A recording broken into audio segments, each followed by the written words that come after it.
Então, olha só, o consumo nos lares brasileiros fechou 2022 com a alta de 3,89%. Esse resultado é o maior dos últimos 15 meses. E quem vai nos explicar os motivos desse aumento é o vice-presidente da Associação Brasileira de Supermercados, a Abras, o Márcio Milan. Olá, Márcio, seja bem-vindo, boa tarde, é uma satisfação te receber aqui no canal AgroMais.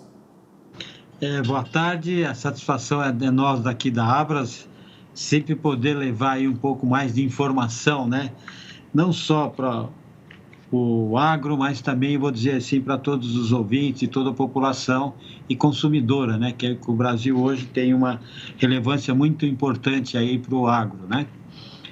E falando um pouco, acho que para entender o que ocorreu aí no ano de 2022, a gente teve um primeiro semestre com crescimento positivo entre 2% e 2,5%, que teve como influência os auxílios, né, que o governo federal manteve, mas de outro lado também foi o período em que teve uma inflação acima de 2 dígitos. Então, o consumidor, de um lado, com uma renda mais restrita, e de um outro lado, o consumo continuava positivo, até porque ele aprendeu a fazer a substituição de produto. Então, quando nós olhamos as proteínas, que foi impactada principalmente com a guerra da Ucrânia, né, em função dos alimentos, e o Brasil ter uma dependência grande dos insumos, as proteínas tiveram um aumento bastante grande. E o consumidor, ele acabou fazendo troca da carne bovina para os ovos, da carne bovina para o frango, da carne bovina para o suíno, mas ele manteve o consumo, acho que isso é muito importante. Por outro lado, também, a gente observou durante o ano em que os supermercados foram bastante ágeis em oferecer marcas alternativas para o consumidor. Olha, veja bem, no caso do arroz, nós chegamos a identificar 100 marcas de arroz para fazer 80% do consumo. E aí, quando a gente olha o feijão, que também é um outro produto básico, a gente identificou 80 marcas para fazer 80% do consumo. Outro ponto que a gente observou também é que foi os supermercados passaram a oferecer os produtos que nós chamamos aí marcas exclusivas, marcas próprias, para entrar também com uma alternativa de opção para o consumidor. Então, o consumidor, nesse período, ele não deixou de consumir, o consumo foi positivo, fechando o ano aí a 3,89, como bem falado, o melhor índice dos últimos 15 meses. O Márcio, agora eu gostaria que você explicasse para a gente. Esse número, então, de 3,89%, a gente pode levar ele para todo o ano de 2022, dentro de todo esse contexto que você colocou aí para a gente, ou ele é especificamente do último mês do ano de dezembro, que, consequentemente, sempre tem uma tendência a mais de consumo aí por chegar às festas de fim de ano. Existe, então, essa separação, é isso? Não, então, quando nós estamos falando 3,89, ele reflete o consumo do ano todo. Quando você pega só o último mês do ano, que é o caso de dezembro, que é o maior mês, né, em termos de consumo, ele ultrapassa os 15% quando você compara com o mês anterior.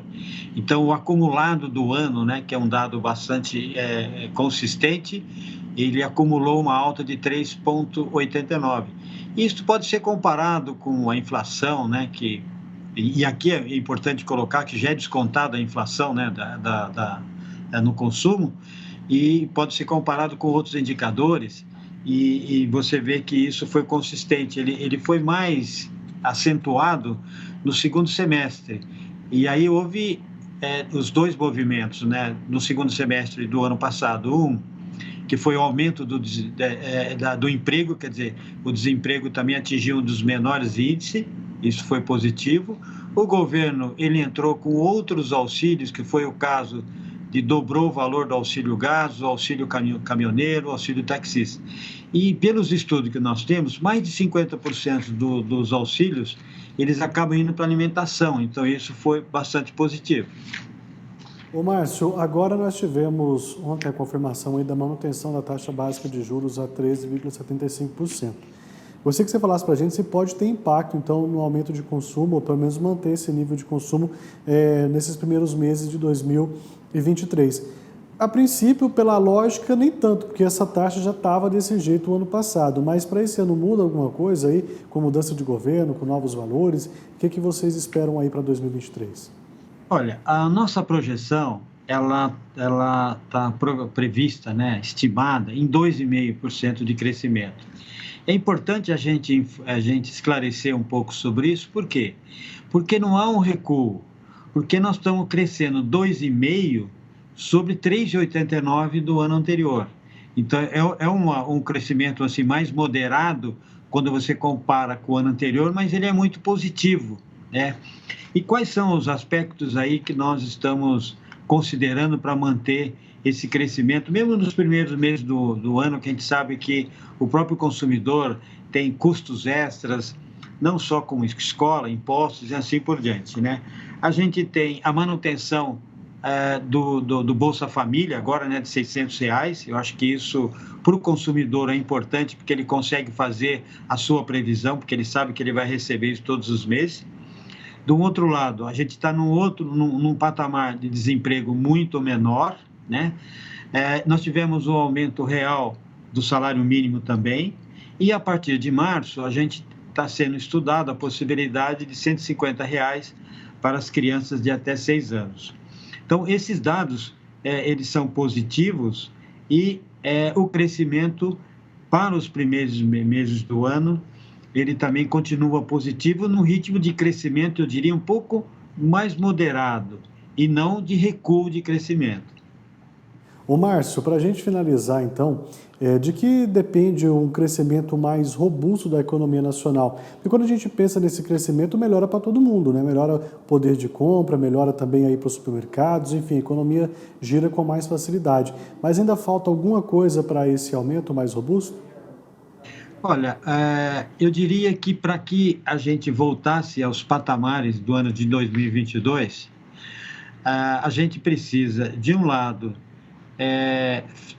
trabalhar redução de todos os impostos dos produtos da cesta básica, porque a gente sabe que são os produtos que têm um impacto maior nos consumidores de menor renda. Eu acho que isso é algo que a gente está trabalhando e vai articular junto ao Congresso Nacional, e até porque não são os impostos federais, são os impostos também municipais. Eu acho que isso é algo que seria importante. Outro ponto também que eu diria que é importante é manter o ritmo de empregabilidade maior.